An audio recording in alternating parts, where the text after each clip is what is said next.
Ayan guys, tuturo ko naman sa inyo ang actual na paggawa ng fermented plant juice.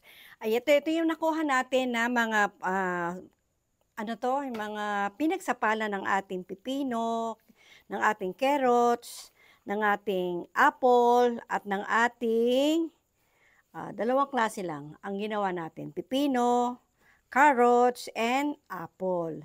At yan ang lalagyan natin ngayon. Ang nakuha natin na sapal ay 1,621 at lalagyan natin yan ng molasses. Ayan, papakita ko sa inyo paano lagyan ng molasses. Ayan guys, ito yung molasses natin, ito. At lalagyan natin ay 1,620 rin ng molasses. Lalagyan natin dito sa ating 1,620. Ayan. Ito na itsura ng ating vegetable na ipiperment natin na hindi nasasayang. Halo-haloin lang natin. Tsaka tatakpan natin ito ng gusto mo tela, pero ako gusto ko kasing fermentation, yung walang hangin, anaerobic. Gusto mo naman ng may air, takpan mo lang ito ng plastic, ng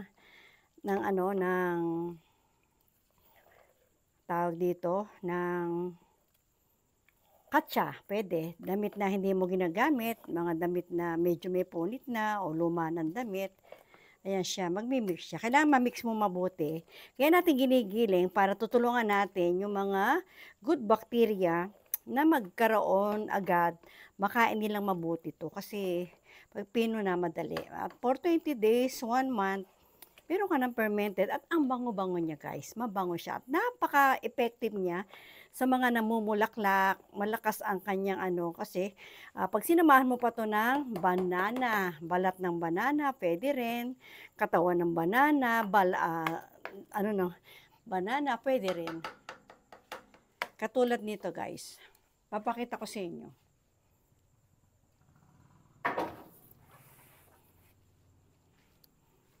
Ito naman yung ginawa ko na, alam niyo kung ano to? Ito ay pure banana na saba. Marami kami naging banana.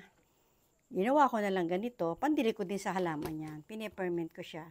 At ano na to? Mga 2 months na. Kaya ang bango-bango niya. Pero wala pa siyang katas. Wala siyang water. Kundi banana lang. At saka sugar, brown sugar nilagay ko doon. Pero mas maganda talaga, gagamitin mo molasses kasi mabango. At napakadaming nutrient nito at gustong-gusto ng mga halaman natin. Yung medyo konting tamis, ang molasses kasi may tamis, para nun yung mga good bacteria, gustong-gusto ng mga kaya sa lupa.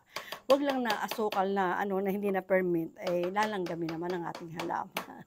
O yan lang sa konting kaalaman, pwede mo yung pwede mong, hindi pwede hindi tatakpan. Kailangan tatakpan natin yan para ayos na ayos. Ito na ang ating fermented plant juice. Papakita ko naman sa inyo yung tapos na plant juice na finished product.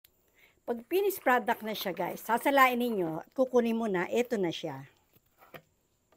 Ang bango. Ayan, ito na siya.